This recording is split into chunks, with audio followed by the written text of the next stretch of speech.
Hello everyone, welcome back to my YouTube channel. आज इस video में हम बात करेंगे एआईबी फार्म के बारे में कि फार्म में संशोधन कैसे होगा और कब से ये जो लिंक है संशोधन वाला वो ओपन होगा।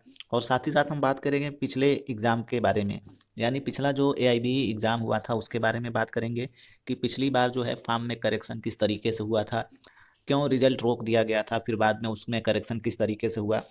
तो ये सारी बातें हम लोग इस वीडियो में करने वाले हैं। तो अगर आप फॉर्म में संशोधन करना चाहते हैं, अगर आपके फॉर्म में कोई गड़बड़ी हो गई है, तो इस वीडियो को आखिरी तक ज़रूर देखिएगा। तो वीडियो को शुरू करने से पहले एक बार फिर से आप सभी से रिक्वेस्ट है कि अगर चैनल पे फर्स्ट टाइम विजिट कर रहे हैं तो चैनल को सब्सक्राइब कर लीजिए, बेल आइकन को प्रेस कर लीजिए ताकि जो भी वीडियो मैं अपलोड करूँ उसकी लेटेस्ट नोटिफिकेशन आपको मिलती रहे। तो चलिए हम लोग बात कर लेते हैं फॉर्म में संशोधन किस तरीके से करना है। इसके पहले किस तरीके से हुआ था, यानी AIB 16 की अगर बात करें, AIB 15 की बात करें, तो उस समय जो है फॉर्म में संशोधन किस तरीके से हुआ था और क्यों रिजल्ट रोक दिया गया था, जो कि बाद में संशोधन के बाद से पुनः जो जारी किया गया। तो चलिए हम लोग देख लेते हैं। सबसे पहले हम देख लेते हैं AIB 15 के बारे में। देखिए, AIB 15 का जब रिजल्ट डिक्लेयर हुआ था तो उस समय 4054 जो कैंडिडेट थे उनका रिजल्ट जो है विथहेल्ड लिख के आ रहा था। उनका रिजल्ट रोक दिया गया था, जारी नहीं किया गया था। ऐसा इसलिए हुआ था कि उनके फॉर्म में कुछ ना कुछ गड़बड़ियाँ थीं। और वो गड़बड़ियाँ क्या थी? गड़बड़ी ये थी कि बहुत सारे जो स्टूडेंट थे जिन्होंने फॉर्म में जो सर्टिफिकेट होता है, इनरोलमेंट सर्टिफिकेट, उसको अपलोड करना भूल गया था, उसको अटेस्ट करना भूल गया था, फ़ोटो और साइन नहीं अपलोड किए थे। उसको अटेस्ट फ़ोटो और साइन जो है अपलोड किए थे, लेकिन जो जो मार्कशीट वगैरह अपलोड करना था उसको सेल्फ अटेस्ट नहीं किया था। तो इन इशूज़ की वजह से जो है उनका जो है रिजल्ट रोक दिया गया था। यहाँ पे आप देख सकते हैं, लिखा है the result of the withheld candidate of all India bar examination 15 is yet to be release by the bar council of India. The council has released two list of candidates who have either not uploaded documents or have not updated their set code। तो दो list आई थी उस समय। एक list वो थी जिसमें जो है जो कैंडिडेट थे वो जो है अपना जो है डॉक्यूमेंट्स अपलोड नहीं किए थे। AIB 15 की मैं बात कर रहा हूँ। और दूसरी लिस्ट आई थी, पहली लिस्ट वो आई थी जिन्होंने अपना डॉक्यूमेंट्स अपलोड नहीं किया था, और दूसरी लिस्ट ऐसे कैंडिडेट की आई थी जिन्होंने अपना पेपर कोड जो है उसमें नहीं भरा था। तो इस वजह से उनके रिजल्ट को रोक दिया गया था। और AIB ने फिर उसमें सुधार का मौका देते हुए फिर से पुनः जो है उसको रिजल्ट को है जारी किया गया था। यहाँ पे देख लीजिए, लिखा हुआ है some result are withheld either due to the candidate not filling the set code or due to the documents not being complete or both. Read a statement on the AIB website.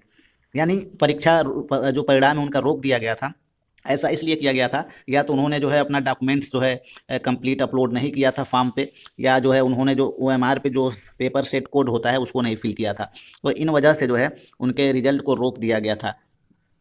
तब जब इन्होंने उसको सही किया, यानी कि जब result out हुआ, तो उसके बाद से बहुत सारे लोगों का रिजल्ट जो है विथहेल्ड लिख के आने लगा, रोक दिया गया। फिर जो है AIB की ओर से एक नोटिफिकेशन आती है कि आप जो है अपना डॉक्यूमेंट्स अपलोड करें, यानी जो गलतियां हैं आपके डॉक्यूमेंट्स में उसको अपलोड करें, फिर उसके बाद से आपका रिजल्ट जारी किया जाएगा। तो यहाँ पे AIB 16 के बारे में बात करूँ तो लिखा है कि उम्मीदवारों को सलाह दी जाती है कि वे AIB 16 स्कोर कार्ड या परिणाम में उल्लिखित सभी विवरणों की जांच करें। यदि स्कोर कार्ड पर उल्लिखित विवरण गलत है तो उम्मीदवारों को उन्हें आधिकारिक वेबसाइट से तुरंत सुधारना होगा। यानी कि आपके जो परिणाम है, स्कोर कार्ड है, अगर उसमें कुछ गलतियां हैं तो उसको जो है आपको तुरंत सुधार करना होगा। यदि किसी उम्मीदवार का विवरण AIB आवेदन पर भरते समय प्रदान किए गए दस्तावेजों से मेल नहीं खाता है तो उम्मीदवार इसे aibe.bci@gmail.com पर लिखकर सुधार करवा सकता है। विवरणों को सुधारने के लिए उम्मीदवार को प्रासंगिक दस्तावेजों की सत्यापित प्रतियों को भी भेजना होगा। यानी कि जिन लोगों का रिजल्ट रोका इसलिए गया था कि उन्होंने अपने डॉक्यूमेंट्स अपलोड नहीं किए थे या सेट कोड जो है फिल करना भूल गए थे, फिर से दोबारा उनको मौका दिया गया कि आपकी फॉर्म में जो है ये कमी है, आप जो है अपना जो है डॉक्यूमेंट्स लगाइए, जो डॉक्यूमेंट्स आपने फॉर्म में नहीं लगाए थे जिसको AIB ने मांगा था। तो फिर से दोबारा जो है आपको जो है डॉक्यूमेंट्स अपलोड करने का वहाँ पे ऑप्शन आया था। रिजल्ट आने के बाद मैं बता रहा हूँ, रिजल्ट आने के बाद से पुनः आपको मौका दिया गया कि आपने जो AIB का एग्ज़ाम फॉर्म होता है उसमें ये डॉक्यूमेंट्स नहीं लगाए हैं, इनरोलमेंट सर्टिफिकेट की कॉपी नहीं लगाए हैं, या फिर आपने मार्कशीट नहीं लगाए हैं LLB की। तो इन इशूज़ की वजह से आपके परीक्षा परिणाम को रोक दिया गया है। तो जब आप उसको अपलोड कर देंगे, AIB को मेल करके अपनी सारी बातें बताएंगे, फिर उसको जब अपलोड कर देंगे अपनी डॉक्यूमेंट्स को, उसके बाद से जो है 10 दिन के बाद से पुनः जो है आपका रिजल्ट आ गया था। मैं AIB 15 और 16 की बात कर रहा हूँ। तो इस बार भी बहुत सारे जो कैंडिडेट्स हैं उनके भी फॉर्म में भी बहुत सारी गलतियाँ हैं। चूँकि अभी आप देख रहे हैं कि अभी जो है इनरोलमेंट सर्टिफिकेट को अपलोड करने का ऑप्शन नहीं आया है। तो 30 जनवरी से जो है 3 फरवरी तक जो है आप अपना एडमिट कार्ड डाउनलोड कर सकते हैं। तो उसी समय 30 जनवरी के बाद से 3 फरवरी के बीच तक आपको जो है जो इनरोलमेंट सर्टिफिकेट है उसको अपलोड करना होगा, और उस समय वो लिंक ओपन हो जाएगी। उसके बारे में AIB की ओर से, BCI की ओर से नोटिफिकेशन भी आएगा।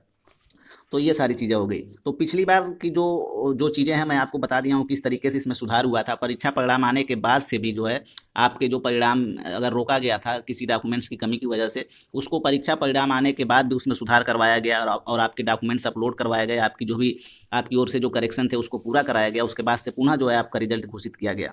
तो AIB में अगर कुछ गलतियाँ हो जाती हैं AIB फॉर्म में आपको भरते समय, तो मैं आपको बताया हूँ कि सबसे पहले आप जो भी उनके नंबर्स हैं, मेल ID हैं, उस पर मेल करिए, उनको कॉल करिए, उनको इन्फॉर्म करिए कि ये प्रॉब्लम आई है, अपना उनको रजिस्ट्रेशन नंबर बताइए। तो वहाँ से उस बारे में उनका रिप्लाई आएगा, और जो जैसा भी रिप्लाई करते हैं उसके अकॉर्डिंग आपको काम करना होगा। ये तो 15 और 16 में बात कर रहा हूँ कि इस तरीके से उसमें सुधार हुआ था। तो हो सकता है जो है 17 एग्जाम में भी इसी तरीके से इसी प्रोसेस को फॉलो किया जाए BCI के द्वारा। तो ये देखने वाली बात होगी अभी आगे क्या होता है इसमें। लेकिन अगर आपके फॉर्म में कोई करेक्शन है तो सबसे पहले आप BCI को मेल करिए, उनको कॉल करिए, अपनी जो भी करेक्शन उसको बताइए। उसके बाद से आगे जो भी वो कह रहे हैं उनको फॉलो करिए।